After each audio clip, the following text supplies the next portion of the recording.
Bienvenue sur Fight Mind. Nouveau format. J'aimerais bien que ce format devienne un mensuel ou un bimensuel où on va parler de l'actualité fédérale avec quelqu'un. C'est moi qui fais la présentation d'entrée. Je vais quand même le saluer par politesse. Bonjour Lionel. Euh, Bonjour Alric. je suis content de l'avoir avec moi pour parler un petit peu de la Fédé et de la FMMAF parce que Lionel, c'est quelqu'un que je respecte beaucoup. C'est un coach. Souvent, les gens, ils le voient avec uniquement sa casquette de cadre fédéral, mais c'est un vrai coach. Il touche sa bille très fort en anglaise.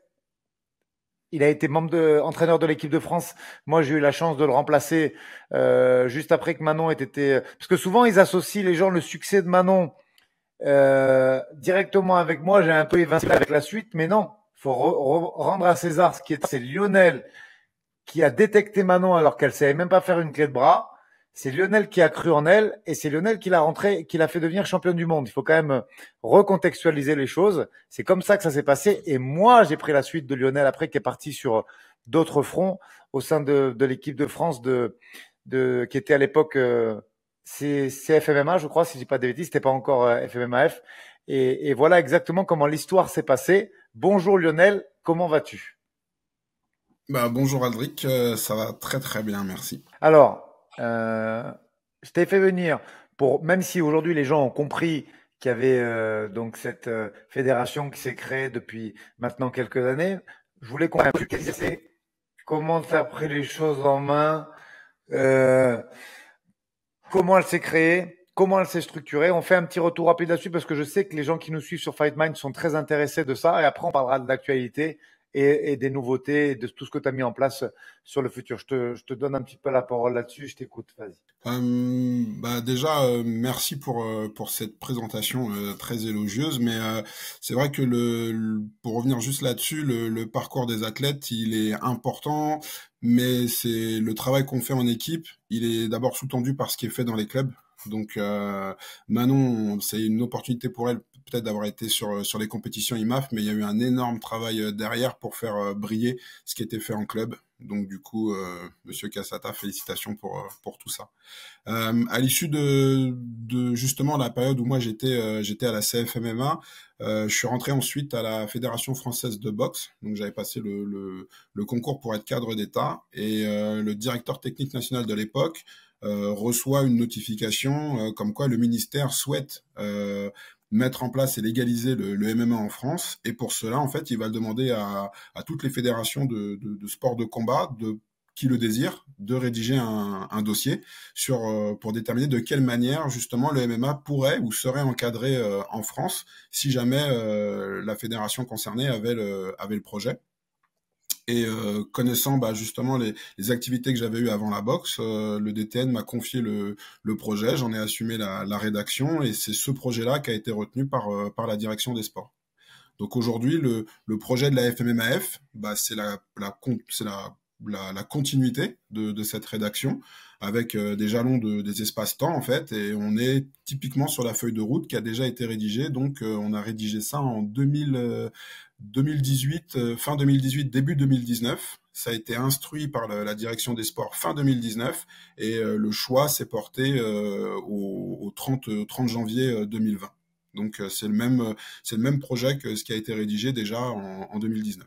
Ok, donc ça c'est la suite logique de ce qui se passait et cet appel d'offres. Alors, je vais utiliser un terme, je sais pas si c'est comme ça qu'on dit, mais sur cet appel d'offres, cet appel à candidature, il y avait quoi la suite, c'était quoi d'un point de vue fédéral? Après, on parlera de ce que tu fais dans la Fédé, mais la suite à 3 ou 4 ans, c'est quoi?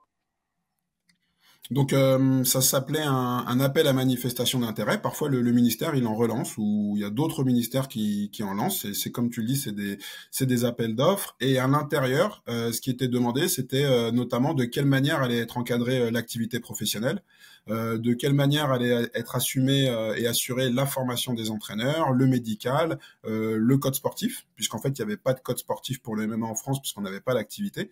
Donc quelles étaient les techniques autorisées, comment on allait former les gens, comment comment on allait former des officiels.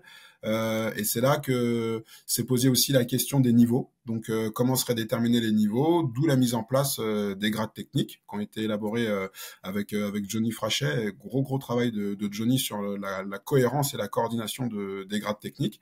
Et tout ça, ça faisait partie des éléments. Et ces éléments ont été assemblés et mis en place depuis 2019, étape par étape. Donc 2019-2021, malgré le Covid, c'est la mise en place du premier niveau compétitif avec les pros, puisque les pros sont ceux qui ont le plus d'expérience. Donc c'était un public qui était déjà, comment dirais-je, qui connaissait déjà l'activité MMA. Donc au début, ça a été le travail avec les pros.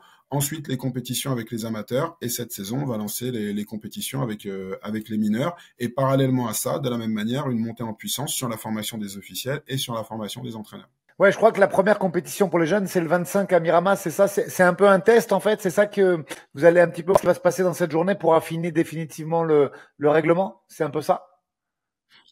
En fait, on fonctionne comme ça depuis le début, effectivement, on fait beaucoup de retours d'expérience, c'est-à-dire que il a fallu qu'on fasse 2 saisons pro pour lancer la MMA League avec le circuit amateur, et on a fait beaucoup de rétex, beaucoup de retours d'expérience sur ça fonctionne, ça fonctionne pas, ça c'est pas écrit, et comme c'est pas écrit, il y a une confusion, et ce qui fait que le code sportif, aujourd'hui, on est à la version 9, ça veut dire qu'on a eu 9 versions de code depuis 2020, parce que le code, il évolue, et il évolue en fonction de ce qu'on voit sur le terrain et ce qu'on peut améliorer. Donc le code, il est destiné à s'améliorer.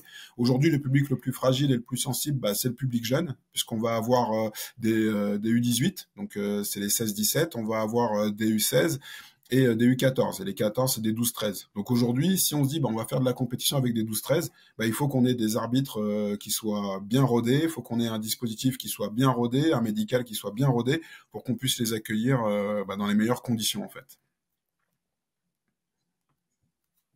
D'accord.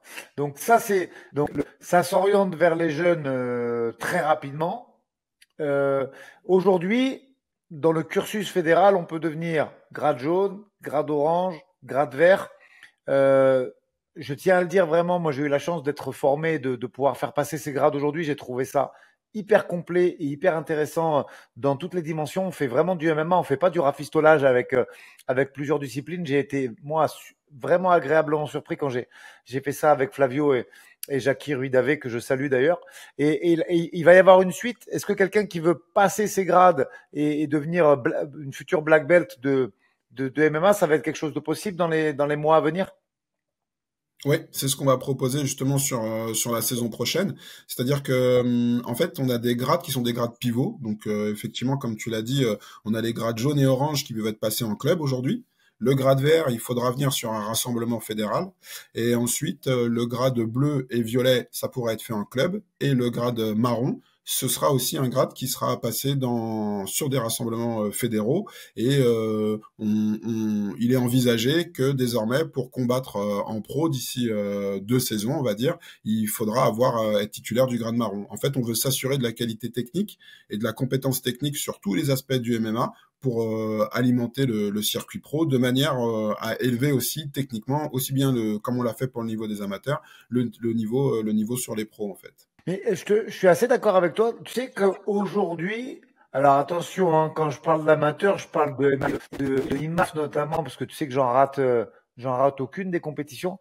Moi, je trouve si on prend des jeunes qui démarrent en pro sur des events étrangers ou des events frontaliers à chez nous, le niveau est moins bon que des amateurs qui sont en équipe de France ou en équipe européenne IMAF. Je sais pas si tu es d'accord avec moi, mais là, il commence à y avoir un petit décalage et je pense qu'il va falloir faire attention, surtout pour la suite, pour les années à venir. Ouais, tout à fait. Je suis d'accord. Je partage ta vision. Avec Johnny qui coordonne les grades. Ce qu'on a fait, c'est que on a regardé ce qui marchait et ce qui gagnait sur les mondes précédents, sur les Europes, et on regarde les phases finales, on regarde toutes les phases finales.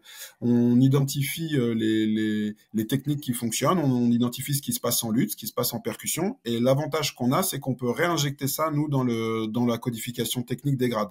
Et on peut dire, il vaut mieux qu'on évalue aussi les gens, par exemple, sur les chain wrestling ou des choses comme ça, et qu'on le fasse sur les passages de grade, parce que quand ils vont être confrontés à de la concurrence internationale, ça, c'est des choses qui gagnent et c'est des choses qui sont maîtrisées. Donc, c'est comme ça qu'on arrive à dynamiquement faire bouger le contenu technique des grades, de sorte à avoir des gens qui soient aussi cohérents avec ce qui se passe à l'international. Et aujourd'hui, enfin, je le vois hein, sur certains passages de grade, je vois des gens de 18, 19 ans, enfin des jeunes pratiquants qui techniquement proposent des choses que on faisait pas il y a 5-6 ans, c'est sûr. Et le niveau technique sur les passages de grade, on le Ah voit, ben, et sur les MMA League, on le voit aussi. ouais, ben écoute, moi je vais être encore plus direct que toi. Je pense que l'année dernière, si tu réussissais un takedown, tu gagnais ton round. Pourquoi tu gagnais ton round? Parce qu'il y avait dans la majorité des cas, il y avait une impossibilité de créer un scramble ou de se relever ou de pouvoir renverser la position à moins d'un gros écart de niveau. Et c'est vrai ce que vous dites parce que aujourd'hui, je vis à peu près toutes les MMA League et celles où je coachais directement, j'étais avec mes gars comme celle de Toulon ou autres, ou celles qui se passaient à Paris grâce au live que vous faites et qui sont hyper intéressants sur YouTube. Et qu'aujourd'hui, on a des gens qui sont capables de créer le scramble et le takedown n'est pas une fin en soi. Il faut chercher Mm. plus que ça et de l'activité dans le round pour gagner le round parce que les mecs savent se relever. Franchement, je suis Mm. agréablement surpris de ça. Je pense que, comme tu l'as dit, le passage de grade, il a son rôle et le travail en club. Parce que on est tout le temps en train de, enfin moi, t'es moins taquin que moi, mais je suis tout le temps en train de tirer un peu à droite à gauche pour rigoler. Mais là, il y a un travail de club aussi qui est intéressant parce que sur ces MMA League là, j'ai trouvé le gain d'un round bien plus difficile parce que les mecs ont compris qu'il fallait se relever, ont compris le cheminement en fait qu'on a à haut niveau. Ouais, c'est ça, et c'était l'ambition aussi des passages de grade, c'était de pouvoir instaurer de la technique sans l'imposer et de proposer aussi au club. On a mis des capsules vidéo sur le site, on a expliqué ce qu'il y avait dans les contenus. Là, avec Johnny, on a fait une nouvelle grille d'évaluation pour qu'on ait quelque chose qui soit moins répété. C'est-à-dire que désormais, bah, face à telle situation, qu'est-ce que tu proposes comme organisation offensive et qu'est-ce que tu proposes comme organisation défensive? Et du coup, la personne qui est évaluée, eh ben, elle pourra faire deux ou trois ou quatre propositions. Et ça va donner une vision qui sera peut-être moins chorégraphiée et caricaturée. Et on va voir un peu plus de choses sur les passages, puisque là, on se rend compte que sur les passages, les gens arrivent et répètent un peu toujours les mêmes situations. Donc, pour contrer ce dispositif, on a un peu ouvert la feuille de notation et les pratiques. Donc, je pense que sur les années à venir, le grade va encore s'affiner, en fait. On parlait de la MMA League. Moi, j'ai une question. Et en fait, très égoïstement, moi, j'avais pas vu les choses comme ça parce que tu me connais. Tu sais que moi, pour moi, quand on se présente, quand je te présente des athlètes à la MMA League, c'est pour aller chercher une place en équipe de France. Et du coup, en parlant avec d'autres deux entraîneurs qui étaient pas échaudés, mais pas conscients en fait du niveau. Eux, ils ont vu amateur et ils se sont dit, ok, au même titre que les compétitions de Kempo et de machin, on va emmener nos gars. Et en fait, malgré ce grade vert, c'est vrai, il faut être honnête. Il s'avère que aujourd'hui, la plupart des mecs qui sont inscrits au MMA League, ils viennent chercher les France, les IMAF, les Europes et compagnie. Est-ce que tu penses que dans un futur proche, il va y avoir des niveaux peut-être au niveau amateur pour que les mecs puissent, même les mecs qui sont vraiment des débutants entre guillemets qui ont démarré il y a quelques mois, ils puissent avoir une compétition pour eux aussi? Bien sûr, parce que à l'époque, tu faisais, enfin moi dans les années 2010, tu faisais un combat par saison. Donc c'était très long de faire ton nombre de combats et tu t'apprenais sur le tas et ça fonctionnait pas ça. Aujourd'hui, ce qui est fait avec la MMA League, c'est qu'on se rend compte on a des combattants qui arrivent à faire 15 à 20 combats sur la saison. Donc si tu as déjà fait 2 saisons MMA League, Ouais. tu vas tomber sur quelqu'un qui a 20 combats, toi t'arrives, c'est ta première expérience, t'es à 0-0, ça va être très désagréable et on va avoir un écart, outre le grade, qui cette fois, un écart d'expérience qui va être trop important. Donc ce qui va être proposé à la rentrée, c'est de faire un petit sas sur les moins de 5 combats. Et du coup, tous les moins de 5 combats se rencontreront sur les tournois MMA League. Et une fois que tu auras dépassé les 5 combats, tu pourras prendre des gens et tu auras ces 5 combats-là pour aussi faire ton expérience et même voir si la compétition te convient ou pas en fait. Il y a des gens qui viennent sur les phases compétitives, qui sont pas forcément, qui viennent pour voir, qui ont envie de ressentir, de vivre le truc. Et il y a des gens pour qui bah, faire un combat, deux combats, bah, c'est déjà un aboutissement et ça c'est tout à fait louable et c'est aussi la vocation de la compétition. C'est pas que faire du haut niveau ou performer, mais c'est aussi se faire plaisir. Et pour que ça reste un plaisir, il faut que les niveaux soient équilibrés. Donc on aura ce sas sur les 0,5 et de sorte à ce que on puisse rentrer en compétition avec des gens qui ont des niveaux similaires, et puis après rentrer dans une phase plus affirmée où au-delà de 5 combats, tu pourras rencontrer n'importe quel amateur. Ok, ouais, ça c'est super intéressant. Donc les questions que je voulais te poser sur la MMA League, bon, on est pas mal. Bon, il y a les championnats de France qui vont arriver. J'imagine que, encore une fois, ces championnats de France. Après, c'est normal. Il y a une équipe de France avec des gens qui ont fait déjà des très solides résultats, même s'ils sont pas gagnants au championnat de France. Je pense que vous allez pouvoir ménager un peu la chèvre et le chou avec les résultats qui ont été faits à l'international, les nouveaux arrivants, et peut-être mixer et envoyer des fois peut-être 2 personnes s'il y a un gagnant, mais qui n'est pas forcément celui qui a brillé aux Europes ou au monde euh, la saison précédente. Oui, aujourd'hui, on travaille avec un collectif France. Le collectif France, il est basé sur les gens qui ont fait podium sur les France de l'année dernière. Sur les phases de détection avec Johnny, on regarde effectivement l'expérience sur les MMA League, mais l'expérience à l'international, c'est-à-dire que quelqu'un qui va aussi faire de la perf sur les IMAF, on le met en compte dans le chemin de détection, et ça nous permet d'avoir une latitude et une grande souplesse. C'est ce qu'on a pu utiliser là sur les Europes. Ça tombait en plein Ramadan. Il y a pas mal d'athlètes qui n'étaient pas disponibles. Heureusement qu'on a un collectif étoffé et que ça nous a permis aussi d'avoir d'autres propositions, et qui ont été des oppositions et des propositions de qualité. On a pu le voir, puisque là, sur les Europes, on a ramené 6 médailles, donc 4 médailles de bronze et 2 médailles d'argent. Et donc, le fait d'avoir un collectif assez étendu, ça nous permet d'avoir cette souplesse. Donc ça, c'est plutôt bien. Et on travaille dessus là depuis déjà cette saison, c'est de proposer aussi ce qu'on appelle des pays à pays.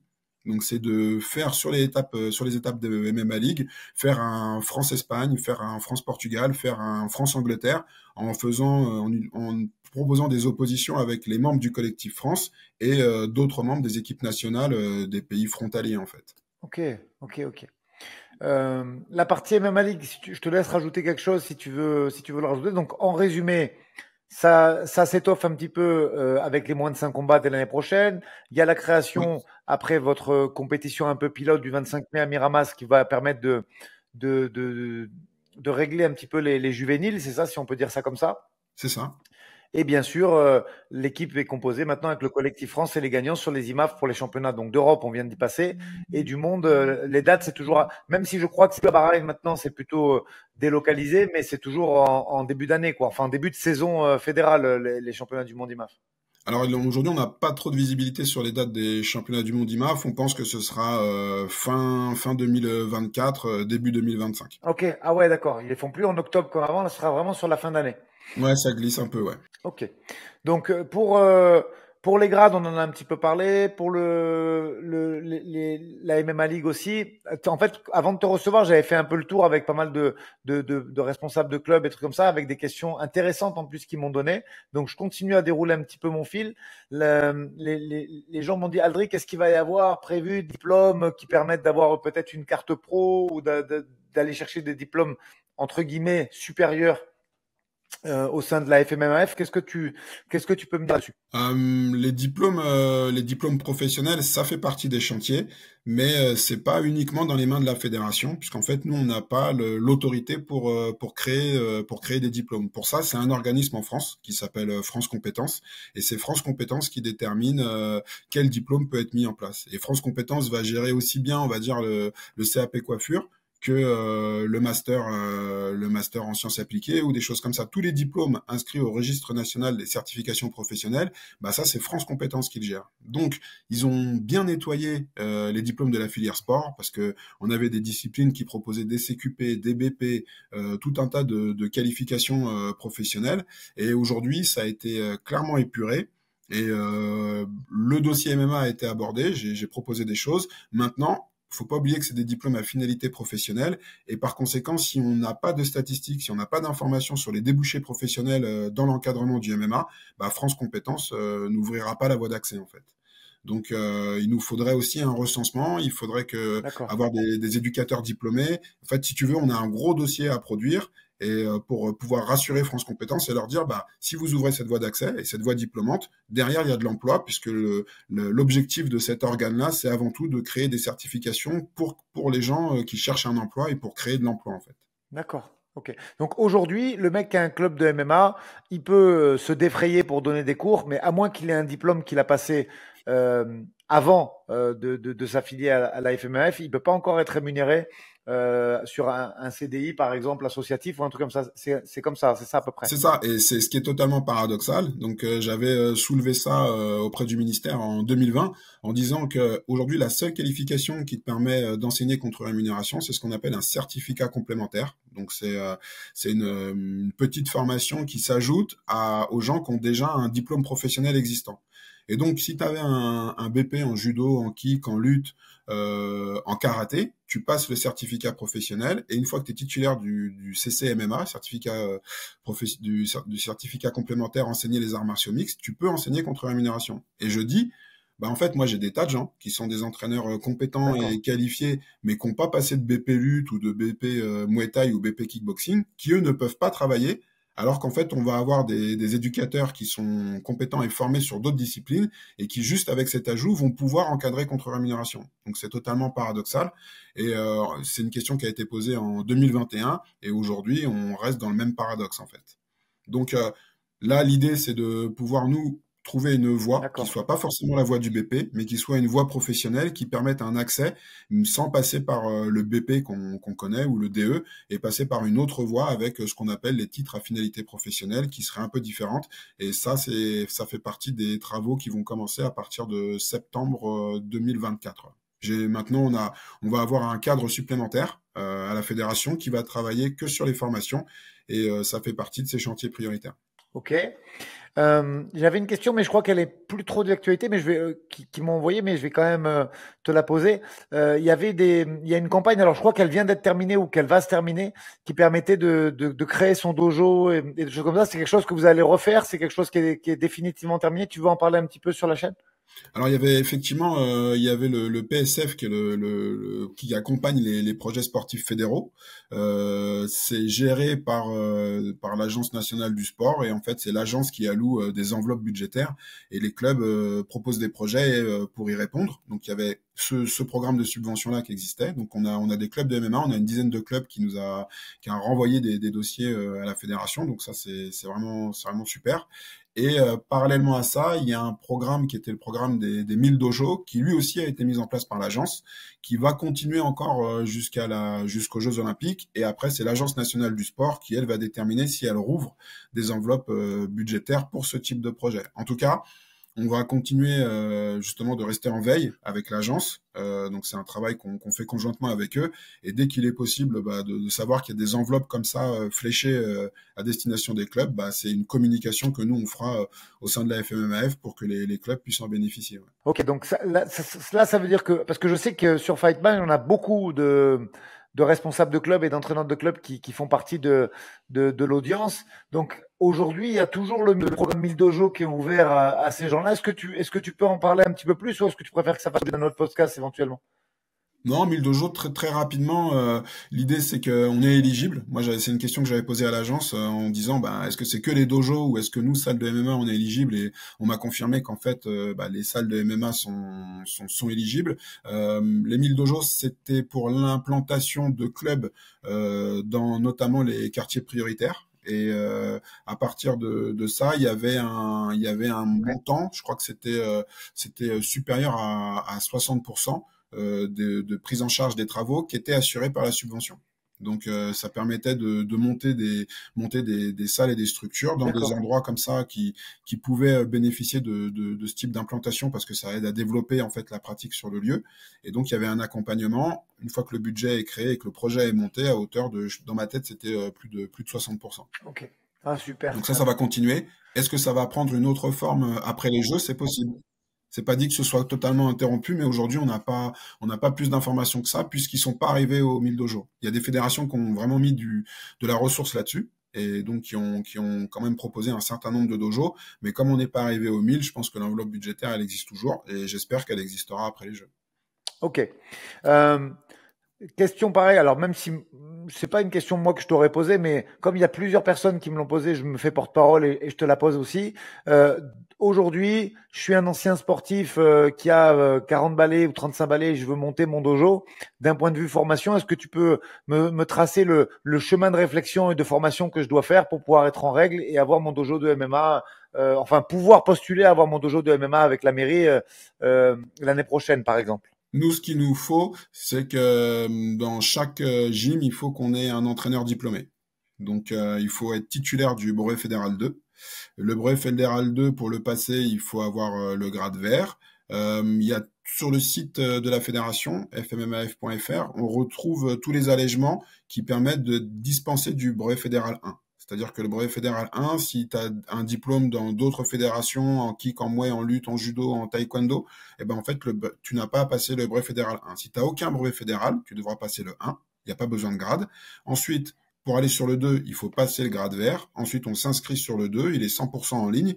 Et à l'issue de ça, tu as ton brevet fédéral 2. Il faut forcément, dans la création de la structure, qu'on ait un encadrant. La souplesse qu'on a avec le MMA, c'est que tu peux être président et encadrant. Il y a parfois dans certaines fédérations, tu peux pas être président et encadrant. Mais là, nous, on connaît la typologie des clubs et parfois, bah, tu es président et tu es aussi l'encadrant parce que c'est une nouvelle structure, tu es dans un petit territoire.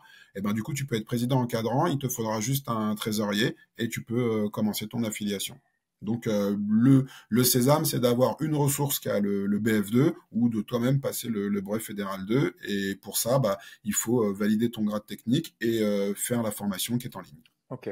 Hyper important, hyper intéressant. Au niveau de la structure, avant de parler des nouveautés, je voudrais parler un petit peu du code sportif, parce que je trouvais ça hyper intéressant et je vais te raconter une petite anecdote en plus parce que on a la chance que aujourd'hui il y a un seul code sportif en France parce qu'il est géré de façon fédérale.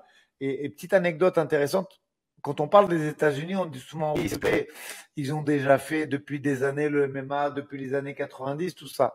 Et en allant au combat de Manon et en étant régi par la commission athlétique du New Jersey, je me suis rendu compte d'un truc complètement dingue, en fait, c'est que il y a un règlement unifié, oui, mais en fait, en fonction de la commission athlétique qui va t'encadrer, beaucoup de choses diffèrent, euh, notamment la prise de compléments alimentaires. Et pour te donner une anecdote, moi, j'étais responsable de la commission athlétique du New Jersey dans le vestiaire qui encadrait Manon puisque c'était le main event. Et la caféine, dans les 3 dernières heures précédant le combat, était proscrite. Je sais pas si ça veut dire que j'ai bien fait de lui montrer, tu vois, pourtant c'est vraiment un truc complètement anodin, tu vois, parce que un, elle nous l'a confisqué, et deux, si Manon en avait pris, peut-être on aurait pu être embêté sur le contrôle antidoping et son résultat. Alors, je rassure tout le monde, on a eu le retour du contrôle antidopage, du 17e contrôle antidopage de Manon. Il est comme les 16 précédents, vierge et immaculé, mais encore faut-il savoir que certains de ces compléments sont interdits. Et tu vois, en fait, il n'y a pas de règle aux États-Unis. C'est vrai que c'est très souvent celle de 70% ou 80% des events ont lieu à Las Vegas ou pas très loin. Mais en fonction de là où tu peux tomber, ça peut vraiment changer. Et le règlement et le code sportif peut en être impacté directement. Ouais, c'est en fait, on sait qu'on a les règles de MMA unifiées et les règles de MMA globales. L'unifié régi par l'ABC Boxing, et si on va sur le site de l'ABC, on regarde les commissions et t'as plus d'une cinquantaine de commissions. Et t'as même des commissions, par exemple la commission du Bellator, c'est le Mohegan State, et en fait c'est la tribu des Mohicans. Et en fait, c'est fait, elle est basée dans une réserve, puisque les réserves indiennes, elles ont des avantages fiscaux. Donc quand tu organises chez eux, tu payes moins de taxes. Donc tu as une commission athlétique qui est le Mohegan State, donc c'est celle qui va venir avec le Bellator. Et après, comme tu l'as dit, chaque État a sa propre commission, et même les documents médicaux sont pas les mêmes. Ça veut dire que la commission de Floride, elle va pas demander la même chose que la commission de Californie en termes d'examen, de récence des examens. C'est-à-dire qu'il y en a où tu peux faire un test par an et tout va bien, et puis il y a des commissions où bah, il faut que tu fasses ton test une semaine avant de combattre, etc. Et effectivement, il n'y a rien d'unifié. Et les règles qu'on dit unifiées, en fait, elles tiennent sur 3 pages à 4. Il n'y a Ouais, rien du tout, en fait. C'est très faible. Et tout autour, bah, tout ce qui encadre l'activité, bah, ça dépend effectivement de l'état dans lequel tu te trouves. ouais, et c'est vrai que c'est une chance qu'on soit en France et on soit pas dépendant de ces commissions athlétiques. Dernier truc avant de te parler de nouveautés. Alors pareil, ouais, qu'est-ce qui va se passer avec ces règles de 3 appuis au sol aux États-Unis? Ok, mais en France, il va se passer quoi? Alors bien sûr, ça concerne que les pros puisque on est d'accord que sur le règlement amateur, celui-ci ne changera pas. Je te pose la question directement. Imaginons qu'au mois de juillet, euh, certaines commissions athlétiques ou le règlement unifié complète nous disent bah ok, la main par terre ça suffit plus, on peut kicker et mettre des coups de genou au visage. Qu'est-ce qui va changer en France et à quel niveau? Donc concernant les éventuelles modifications sur le code avec notation d'appui, pour l'instant ça fait pas partie, ça n'a pas été statué ainsi dans le code sportif. Donc le code qui s'applique en France pour le MMA, ça restera le code de la FMMAF, quelle que soit l'organisation.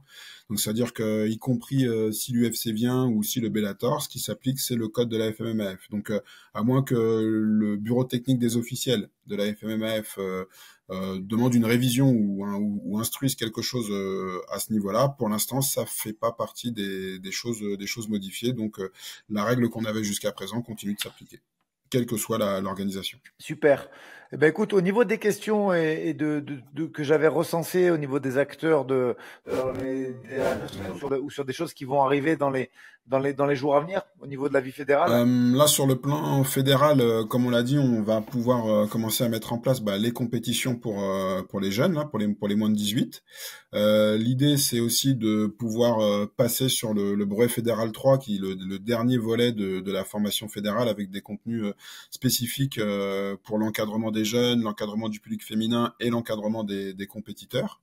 Et puis, on va essayer de proposer une MMA League avec des oppositions et des France-Angleterre, France-Belgique, France-Italie, pour pouvoir aussi proposer quelque chose de différent, mais toujours dans la promotion de l'amateur. Donc ça, c'est nos prochaines étapes, faire un peu plus de formation, proposer aussi le MMA éducatif. Là, on a terminé les rédactions et surtout Johnny, il y a un gros travail qui a été fait pour justement tout un tas d'ateliers et de jeux sur comment on fait pour enseigner justement le MMA sur les moins de 18 et surtout sur les catégories, là, les 12-13 et les 13-14. Et ça, c'est terminé et ce sera proposé à partir de la rentrée prochaine. Super, super Lionel. Allez, dernier petit truc un tout petit peu plus léger. Est-ce que tu veux nous raconter, ça je le fais avec pas mal de gens que je reçois sur la chaîne, est-ce que tu as une anecdote sur quelque chose qui s'est passé il y a longtemps ou qui vient de se passer à nous faire part au niveau de ton boulot ou d'un événement qui a eu lieu de MMA c'est interviendra là-dessus. Il y a effectivement une anecdote qui me pèse sur la conscience depuis un certain nombre d'années et il faut que je me libère de ça. Et c'est sur justement la finale de Manon au championnat d'Europe où finalement, je crois qu'au deuxième round, elle est vraiment en mauvaise posture avec un bras-tête. Et du coup, je lui donne le temps et je lui dis, il reste 20 secondes. Et en fait, j'ai menti, il restait plus d'une minute. Mais comme je voulais vraiment qu'on tienne et qu'on aille jusqu'au bout, j'ai dû dissimuler le temps de fin. J'espère qu'elle m'en voudra pas. Finalement, on termine, elle va résister à l'étranglement et on ira jusqu'au troisième round. Et c'était face à Cornelia Holm de mémoire. Et du coup, je me sens beaucoup mieux. Donc merci Aldric de m'avoir laissé une tribune pour me libérer de ça. Donc, là, ça va mieux. Non, mais tu sais, je tenais vraiment à le dire parce que moi, j'ai eu la chance je dis ça vraiment avec le cœur et puis on terminera le podcast dessus. Mais ce que tu as fait, je l'ai fait moi par la suite pendant quand même 2 ans et je me suis toujours posé la question, quand bien même j'aurais vu quelqu'un avec un énorme potentiel et tout, quelqu'un qui ne faisait pas du tout de sol, garçon ou fille, la question, est-ce que moi, j'aurais pris ou prise, bien sûr, si c'est au féminin. Et tu as vraiment eu un œil hyper projeté et hyper construit sur ce recrutement parce que moi, j'avoue, hein, il y en a plein qui disent oui, Aldric, il a l'œil pour former. Ouais, j'ai peut-être l'œil, mais je sais pas si moi je l'aurais fait. Tu vois, qui était vraiment quand de la lutte et du sol pour sélectionner, je sais pas, tu l'as fait et puis regarde ce que tu as fait puisque derrière ça finit en finale des Europes, ça gagne les mondes, ça passe pro et bien évidemment aujourd'hui, parce qu'en plus les gens disent ouais, elle a 12-1, non, elle a 4 parce qu'il y a derrière, donc ça mène à ce que c'est comme toi qui as mis l'accent dessus parce que c'est dit moi si tu la sélectionnes pas, on saura jamais ce qui se passe. Tu vois, peut-être que même elle continue pas, peut-être que il y a beaucoup de choses qui découlent de ça, et je pense qu'il fallait t'apporter ce crédit, en tout cas pour les gens qui seront restés avec nous jusqu'à la fin du podcast. Ben, merci beaucoup. Moi, je pense que c'était, merci à toi, hein, c'est gentil, mais c'est vraiment qu'une, juste à mon avis, ça a été quelque chose, peut-être dans sa carrière qui lui a permis d'aller jusqu'au titre et c'est vraiment, ça a été une joie pour tout le monde, pour tout le collectif et c'était vraiment une athlète, les gens se rendent pas compte parce que on voit aussi son parcours et du coup, ça permet aussi de dire que c'est quelqu'un qui avait énormément de volonté, qui avait un vrai engagement, qui était vraiment très professionnel, très ponctuel même sur le suivi des consignes, préparation des combats et avoir une athlète comme ça, bah c'est pas du travail en fait, c'était vraiment quelque chose de bien. On a eu une bonne relation toi et moi, donc la connexion avec le club, elle s'est aussi bien passée parce qu'il y avait vraiment une confiance et du coup ça permet de travailler et ça permet vraiment de la marge de progression, elle se voit aussi à la motivation et à l'aptitude et les qualités physiques en fait. Donc bah c'est bien que ça ait pu se transformer. Pour moi, c'est pas forcément, c'est pas une surprise parce elle était vraiment bah, travailleuse et déterminée en fait. Donc il y avait un talent, il y avait une qualité physique, il y avait une envie. Et donc bah, c'est toujours plaisant de voir jusqu'où ça l'amène et je sais que c'est pas fini. Ben ouais, puis voilà, moi j'y tenais quand même parce que maintenant tu as pris quand même de la hauteur, les gens ils te voient comme un peu le taulier et le cadre et le boss de cette fédération et comme tout cadre ils disent ouais mais c'est un gras de papier. Eh ben non, c'est pas un gras de papier, c'est on a la chance et je terminerai là-dessus d'avoir un mec qui connaît son boulot et de rappeler aux gens que ce mec-là a été entraîneur de l'équipe de France, connaît son job. Axel Sola pareil, c'est tu m'as fait c'est quand même toi qui le fait finale contre Benjamin Bennett. Et donc voilà, je trouvais ça mettre l'église au milieu du village là-dessus. Johnny, c'est un entraîneur.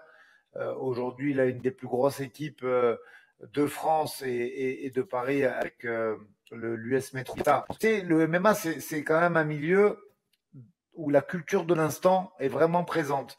Donc Johnny, il n'y a pas besoin de louer sa réussite. Tout le monde la voit aujourd'hui et ce qu'il fait avec ses athlètes UFC, avec Taylor, avec Morgan et compagnie, et Nora d'ailleurs, est très bien.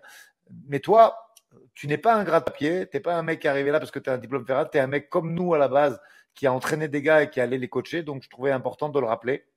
Lionel, le mot de la fin est pour toi et on saluera les auditeurs par la suite. Bah, te remercier déjà. Bah, merci pour cet instant et m'avoir donné l'opportunité aussi d'exposer bah, la trame et les projets fédéraux. C'était vraiment intéressant, des sujets importants à traiter pour aussi éclaircir et pouvoir préciser des choses. Et puis, bah, je renouvelle quoi ce remerciement et puis longue vie au podcast, quoi. Merci beaucoup Lionel et merci beaucoup. Mettez vos commentaires si vous avez des questions à poser sur les prochains podcasts parce que je vous promets, on réinvitera quand il y aura des choses à dire aussi pour faire le point ou un petit peu plus tard. Vous les mettez en commentaire, likez, partagez. Lionel, merci beaucoup. À très vite. Merci à toi.